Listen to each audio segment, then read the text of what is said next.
สบายดีวันเสาร์จ้ะวันนี้เปิงป่าก็จะมาซัดปลากรายจ้ะปลากรายที่เปิงป่าได้แยกเนื้อเข้าไว้ต่างหากนะจ๊ะก็เลยจะมาทำซับทอดมันนะจ๊ะวิธีซับไม่ให้มันกระเด็นนะจ๊ะคือเปิงป่าก็จะเติมน้ำลงไปจ้ะมันก็จะทำให้ไม่กระเด็นนะจ๊ะเพื่อนๆซื้อปลากรายมาตัวนึงโอ้ยคุ้มเลยจ้ะทำได้หลายเมนูเลยจ้ะเมนูแรกก็แกงส้มนะเมนูต่อมาก็ทำน้ำยาขนมจีนนะจ๊ะอันนี้ก็เป็นเมนูที่3นะคะก็คือ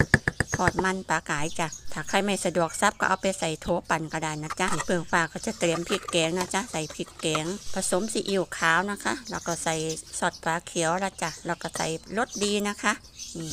แล้วก็ใส่น้ำปลาด้วยนะจ๊ะแล้วก็เอาเนื้อมันมาคนนะจ๊ะหรือว่าใครสะดวกเนาะมีโถปั่นก็เอาไปปั่นในโถปั่นอีกรอบก็ได้จ้ะมันจะได้เพิ่มความเหนียวเดี๋ยวบางปลาก็จะใช้วิธีนี้แหละจ้ะคนเอานะจ๊ะก็ใส่ไข่เพิ่ม